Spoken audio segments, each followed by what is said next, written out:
Gene Cruz was actually the Army soldier who captured Saddam Hussein. Hey!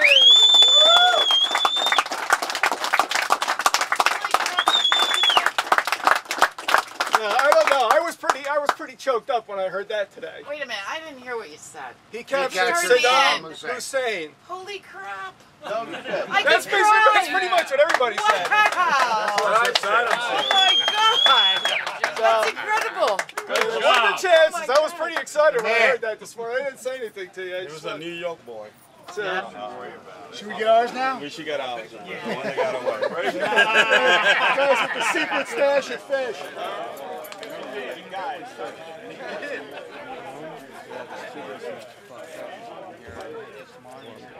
I'm here with Specialist Gene Cruz, one of America's many heroes. And you know I'm definitely going to ask you, you were one of 3 soldiers who captured Saddam Hussein. And what led to the intelligence, the location? On one of our missions, we captured the right-hand man, who then, after some time, gave us locations and grid numbers where he could be located at.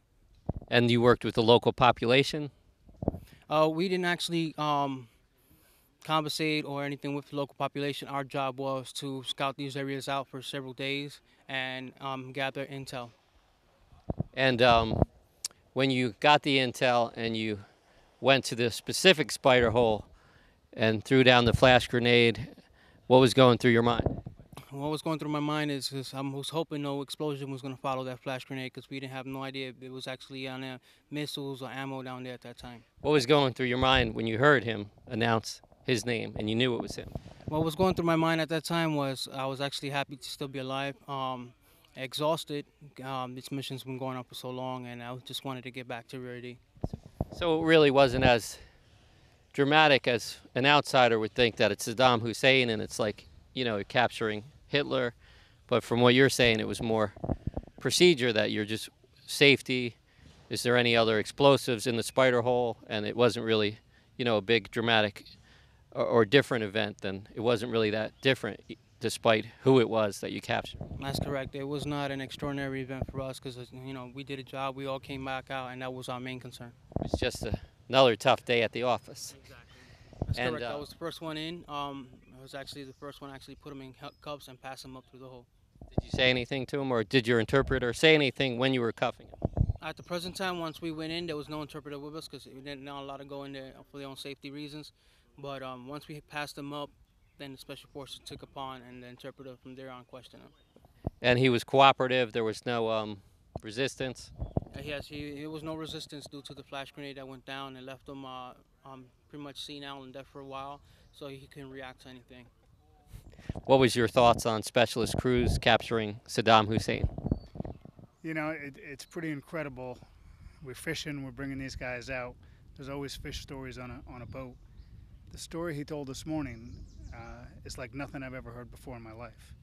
Number one, you know, it makes you proud to be in America. Number two, it makes you angry that these individuals aren't accepted the way they should be. This man is a national hero. And Eddie, the guy that we've had for most of the morning, talking about his job in Kuwait and what he had to do throughout time. Of all the things I've ever done philanthropically, and, you know, raising money for the hospital and all these great things, you hear a story like this and you realize that every person in America should be doing something for these guys. You just learned this morning that your fellow veteran Specialist Cruz was one of 3 soldiers that captured Saddam Hussein. Well, you know, that is something that I think is big. At the time that it happened, I don't think there's not one American soldier that wished they could have been in his shoes. But like Cruz says, at the time, you're not thinking about that. You're just thinking about doing your job. And the same thing with the Bin Laden capture. You don't think about, you know, everybody's like, wow, I wish I would have been the person doing it. But at the same time, he did it, and that's his achievement. But at the same time, it's like we all did it, right? Because we all worked towards that. That was our goal, to get achieve it. And it could have been any soldier serving in combat. Right. It just happened to be him, and they were all equally at risk. We all a team, so he did it. He gets the credit. That's something that is real big. I bet his family, his kids, his grandkids is something that is going to be in his family history. And, you know, that's something that you can never forget, something that no one can take it away from. Excellent. I hope he has a lot of pictures. Sure he does. Yeah. News stories. Yep. Your thoughts on Specialist Cruz when you found out he was one of the soldiers that captured Saddam Hussein? It's unbelievable. I mean, I was in the 25th Infantry Division and the 1st Infantry Division, you know, in the 80s, and just unbelievable, incredible. Great guy. I'm glad that he could be here with us. I'm honored to have these two guys with us today. The final thing he had told us earlier that blew my mind is, besides everything he did in the war, he was at the 9/11 building the day it went down, and he was working there in security. And just to see the look on his face when he said, after going through everything I did in the war, and then to have this personal attack on America. Again, you look at them, and that's the people that are out there saving our lives and giving us our freedom. How do you feel about the Wounded Warrior Project and all the... We got the lightning. We're not going to be able to do much fishing today, but this is supposed to pass in 15 minutes, so quickly I'll ask you, how do you feel about the Wounded Warrior Project? I was invited out here with the Wounded Warriors to do this fishing tournament, which is great relaxation for a lot of us, so we don't get to come out as much. And at this moment, I'm actually appreciating this, to be out here on this open water and control myself. With this net type thing, right? 12. 3.76. Oh, don't kill him yet. Oh, wait, sorry, he's dead already. 17. All right, 3.76. You check the tag number on it? Well, the Wounded Warrior Project has been a great organization for me because they have helped me a lot since I got back from Iraq. They have helped me with my PTSD, you know, with counseling, and with getting together with fellow Wounded Warriors, and I'm able to talk and express myself with my fellow Wounded Warriors. So it's more like a, you know, with the alumni group, we get together and we're able to talk and express ourselves and know how we able to feel and stuff like that. My generation was the Vietnam War, and when those folks came back, they were treated horribly. And I don't want to say these people have been treated horribly, but not with the respect of a World War II veteran or World War I veteran. And my God, the reason we have the freedoms we have is because of guys like that. Right, definitely, and not because of the teachers. You know, the poem that they read, you know, it's not because of the poets or the teachers, but because of the soldiers are most important. And if someone wants to get information or donate, how would they contact the Wounded Warrior? WoundedWarriors.com. They have several different ways you can get in touch with them. We have some information. Anybody locally that would like to get involved, welcome to call me, and I can put you in touch with the right people. And like I said before, it's just an amazing thing to see a true American. I definitely want to thank Geraldo because I've seen him, and I even got to meet with him. He's been a great supporter of a lot of the veterans.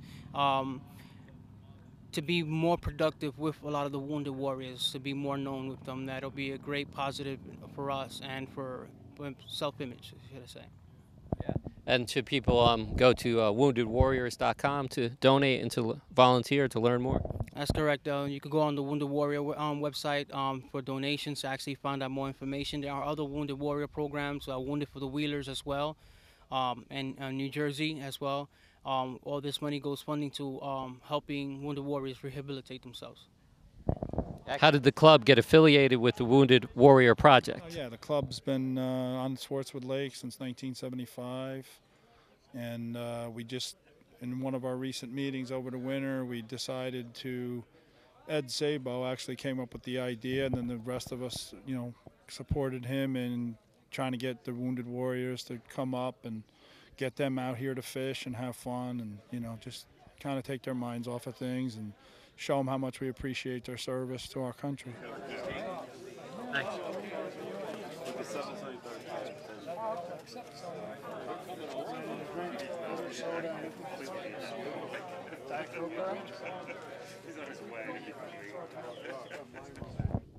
Any thoughts on Memorial Day, what it means to you, or anything that you'd like to say about Memorial Day?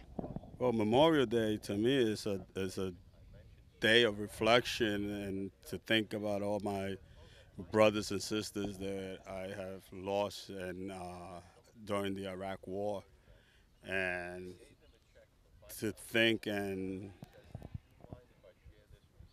thank God that thank God for the service and to keep them blessed. And especially on this weekend, Memorial Day weekend, my dad read General Logan's orders at Memorial's Day from the time I was 4 until the time he passed. And I never truly understood the meaning of Memorial's Day as much as I did today. It's given me a totally different meaning.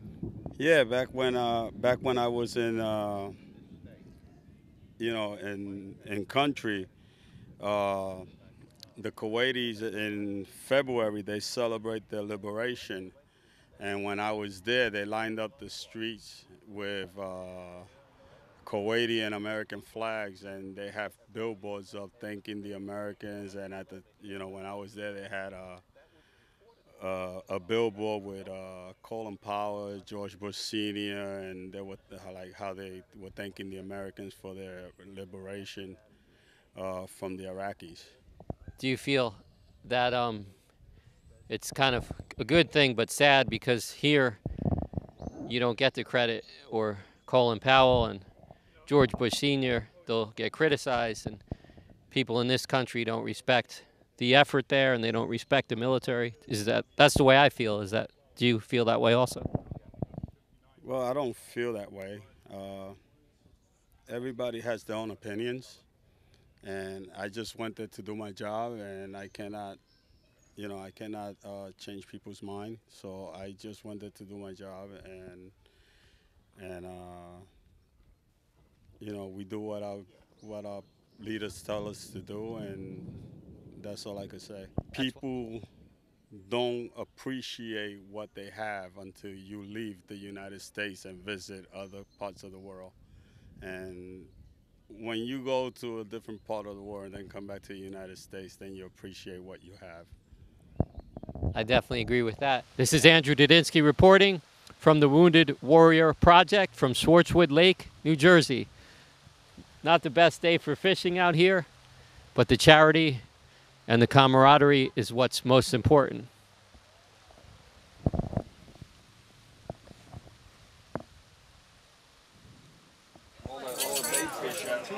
Okay, George, let's bring ours. Should we get ours now? We should get ours. Yeah. The one that got away.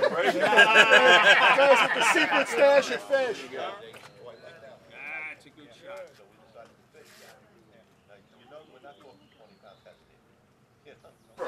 Come on, sweetheart. Coming up. Coming up. On the hat.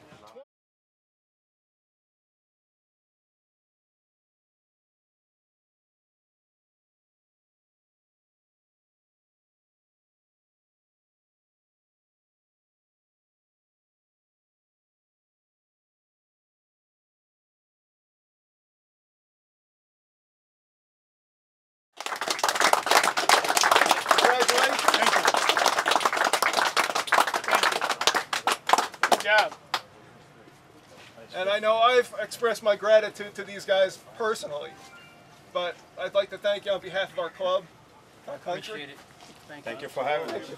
We really thank